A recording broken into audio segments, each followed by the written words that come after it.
नमस्कार दर्शक बंधु आज हूँ अक्टोबर मास 11 तारिख शनिवार। आज मु नहीं देश विदेशर 15टी गुरुत्वपूर्ण खबर। दयाकोरी भिडटी संपूर्ण देखंतु। भल लगे लाइक शेयर और चैनल को सब्सक्राइब कर बेल आइकन दबाई रखंतु।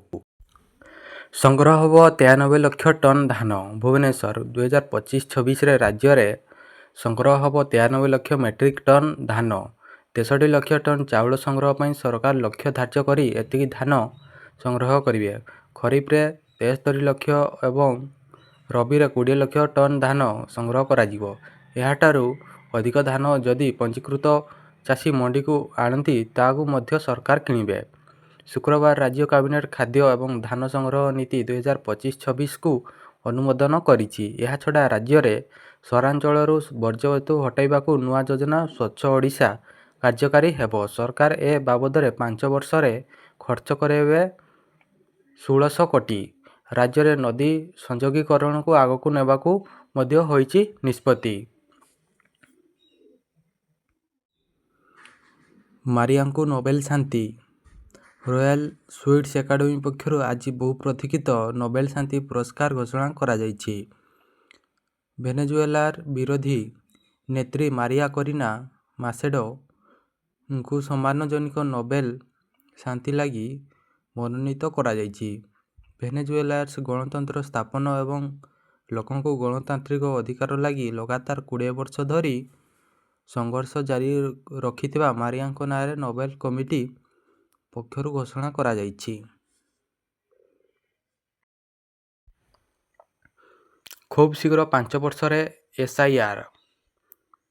भारतर निर्वाचन कमिशन बिहार परे अन्य समस्त राज्य रे भोटर तालिका रे एसआईआर कराइबाकू योजना करिसेंती। एही क्रम रे प्रथम पर्याय रे खूब शीघ्र 5 राज्य एवं केंद्रशासित अंचल रे एहा कराजिवो। एसबू राज्य एवं केंद्रशासित अंचल मध्य अच्छी आसाम, केरल, पुडुचेरी, तमिलनाडु एवं पश्चिमबंग।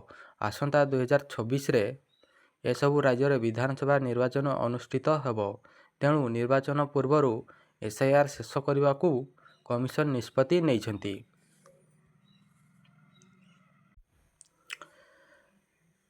राज्यस्तरीय विश्व अंडा दिवस। अंडा उत्पादनर शक्ति केन्द्र हेबो ओडिशा। अंडा उत्पादनर शक्ति केन्द्र हेबो ओडिशा। एबे दैनिक प्राय 1,17,00,000 अंडा उत्पादित हेउछि।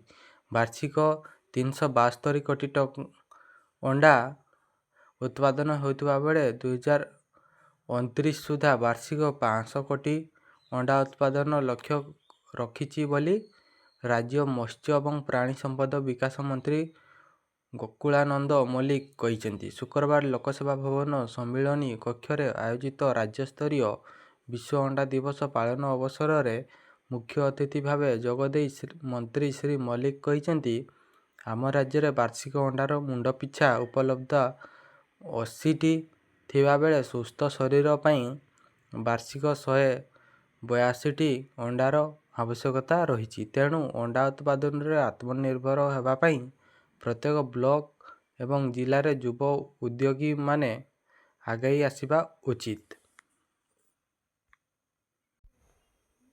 उच्छेद हेबो ओपीआरबी। पुलिस एसआई लिखित परीक्षा केलेंकारी तदंत गत 10 दिन हब क्राइम ब्रांच करुची। हेले ए पर्यंत घटना पछर मास्टर माइंड धरा पड़ी नाहंती। एहारी भितरे बड़ खबर सामना को आसीची। सरकार को अड़ुआरे पकाउथबा ओडिशा पुलिस नियुक्ति बोर्ड ओपीआरबी को उच्छेद करा जिवो बोली अति विश्वास सूत्ररू जना पड़िछि। पुलिस रो समस्त परीक्षा एक बड़ घरोई संस्था द्वारा करने सरकार योजना करिसेंती। खूब शीघ्र एने विज्ञप्ति प्रकाश पाइबो बोली जना पड़िछि। मिलिथिबा खबर अनुसार स्टाफ सिलेक्शन कमिशन जेतेबेले पुलिस परीक्षा करुथिला सबु ठीक ठाक थिला। जेतेबेले ओपीआरबी हाथ को परीक्षा गला गोटिए वर्ष परे बारंबार अक्षमणीय त्रुटि देखादेला। एहाकू नजर रे रखी सरकार ओपीआरबी को उच्छेद करने योजना करिसेंती। विजयଙ୍କ राली को अनुमति देउथिल काहेकि? करूर दलाचकटा मामलार सुप्रीमकोर्ट का प्रश्न। तमिलनाडुर करूर रे ସେପ୍ଟେମ୍ବର 27ରେ ଅଭିନେତାରୁ ରାଜନେତା ବନିଥିବା ବିଜୟଙ୍କ ରାଲି ବେଳେ ଘଟିଥିବା ଦଳଚକଟା ମାମଲା ଉପରେ ଆଜି ସୁପ୍ରିମକୋର୍ଟ ଶୁଣାଣି କରିଛନ୍ତି। ମାମଲାର ସିବିଆଇ ତଦନ୍ତ ଲାଗି ଆଦେଶ ଦେବା ସହ ଏସ୍ଆର୍ଟି ତଦନ୍ତ ଲାଗି ମାଡ୍ରାସ ହାଇକୋର୍ଟ ଦେଇଥିବା ଆଦେଶକୁ ରଦ୍ଦ କରିବା ଲାଗି ପିଟିସନରେ ଅନୁରୋଧ କରାଯାଇଛି। ବିଜୟଙ୍କ ଦଳ ଟିବିକେ ଏବଂ ବିଜେପି ନେତା ଉମା ଆନନ୍ଦଙ୍କ ପକ୍ଷରୁ ଏହି ପିଟିସନ ଫାଇଲ କରାଯାଇଛି। ତେବେ ଏହା ଉପରେ ସର୍ବୋଚ୍ଚ କୋର୍ଟ ରାୟ ସଂରକ୍ଷିତ ରଖିଛନ୍ତି।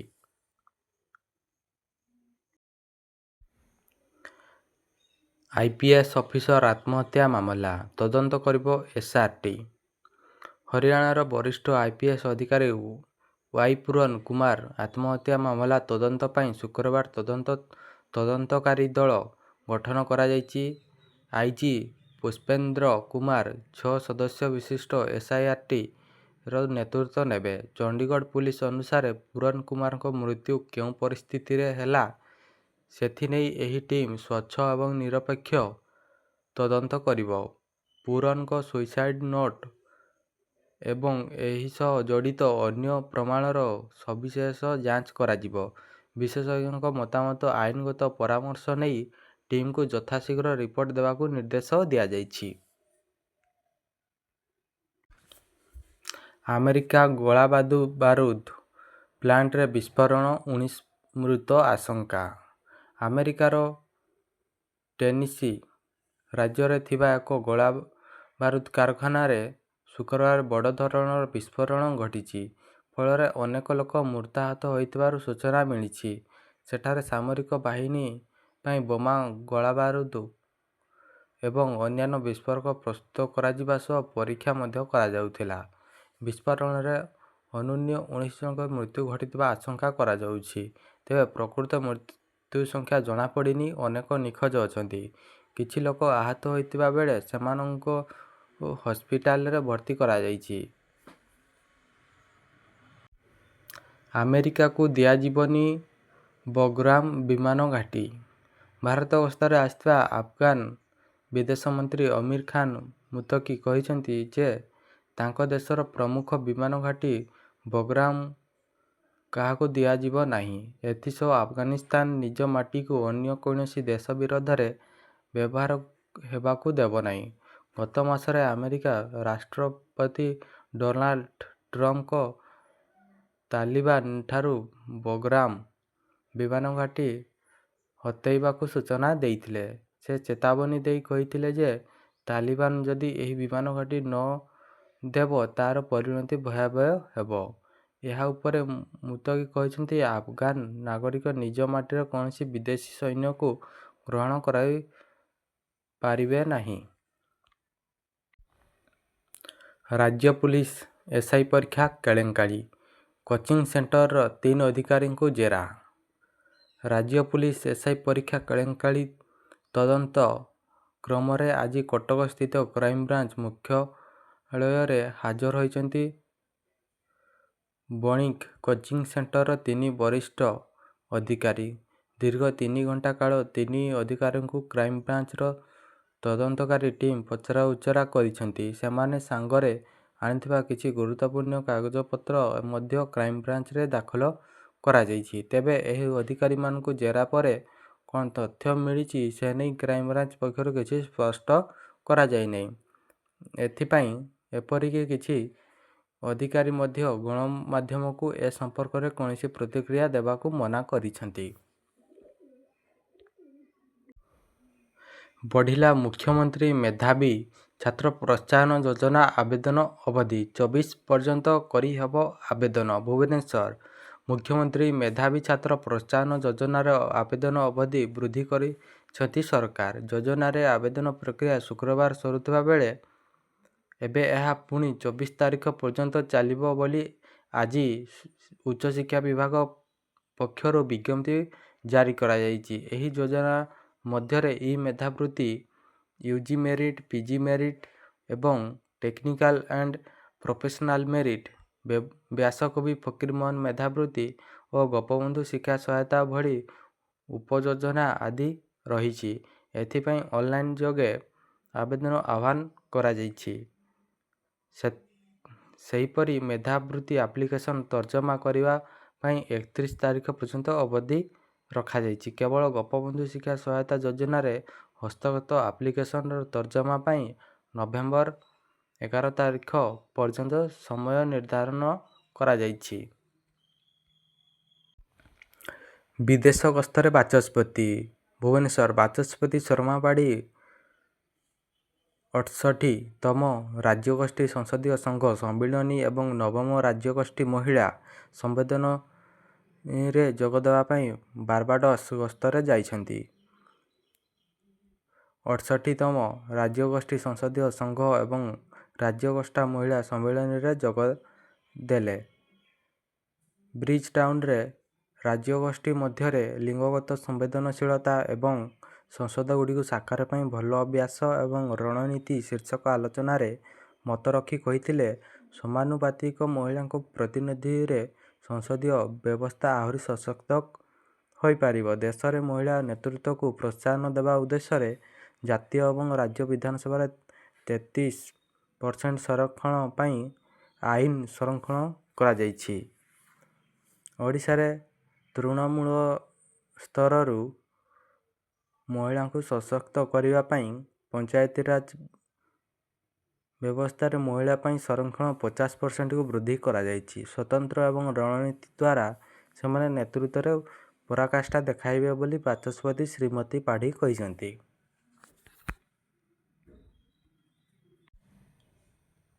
ଜରିମାନା ବୋଝ ହାଲୁକା ପାଇଁ ଜାରି ହେଲା ବିଜ୍ଞପ୍ତି। ଲାଗୁ ହେଲା ଓଟିଏସ୍, ମିଳିବ 50% ରିହାତି। କଟକ ଗାଡ଼ି ଉପରେ ଜରିମାନା କଟାଯାଉଥିଲା ବେଳେ ଏହାକୁ ଗାଡ଼ି ମାଲିକମାନେ ଦେଉନାହାନ୍ତି।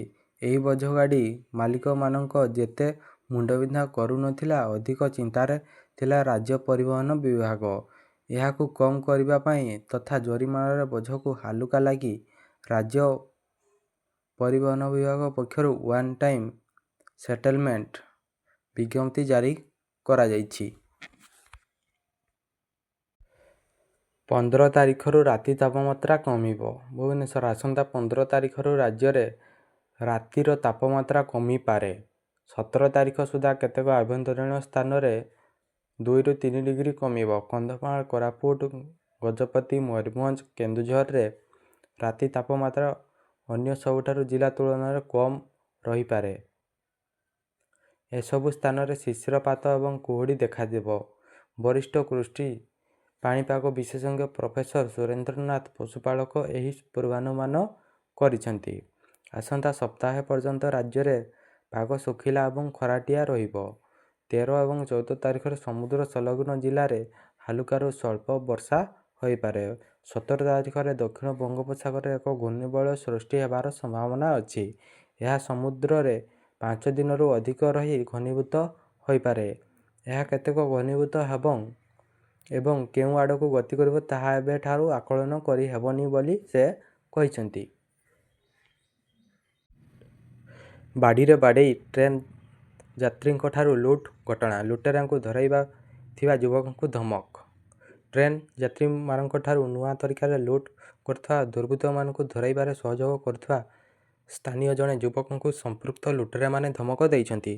ଦୁର୍ବୃତ୍ତମାନେ ତାଙ୍କୁ ଜୀବନରେ ମାରିଦେବାକୁ ଧମକ ଦେଇଥିବା ସ୍ଥାନୀୟ ରାଜାବଜାର ଅଞ୍ଚଳର ସୌରଭ ଜଟଣୀ ଥାନାରେ ଲିଖିତ ଅଭିଯୋଗ କରିବା ସହ ସୁରକ୍ଷା ଲୋଡ଼ିଛନ୍ତି। ଦୁର୍ବୃତ୍ତମାନେ ନୂଆ ତରିକାରେ କିପରି ଯାତ୍ରୀଙ୍କଠାରୁ ଲୁଟ୍ କରୁଛନ୍ତି, ଏନେଇ ଶୁକ୍ରବାର ପ୍ରମେୟରେ ପ୍ରସ୍ତୁତ ଭାବେ ଖବର ପ୍ରକାଶ ପାଇଥିଲା।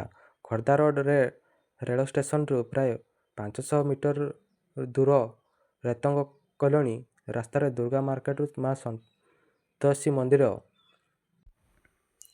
ବୃଦ୍ଧ ଦମ୍ପତିଙ୍କଠାରୁ ଲକ୍ଷାଧିକ ଟଙ୍କା ଲୁଟ୍। ଜେଲ୍ ହାଜତକୁ ଟାଣିନେଲା ଅନଲାଇନ୍ ଗେମ୍ ନିଶା। ବାରଙ୍ଗ ଜଣେ ଯୁବକ ବୃଦ୍ଧ ଦମ୍ପତିଙ୍କ ଘରେ ରହି ଗାଡ଼ି ଚଳାଇବା ସହ ରୋଷେଇବାସ କରୁଥିଲେ। ମାତ୍ର 3 ମାସ ରହିବା ଭିତରେ ସେମାନଙ୍କ ପ୍ରିୟଭାଜନ ହୋଇଥିଲେ।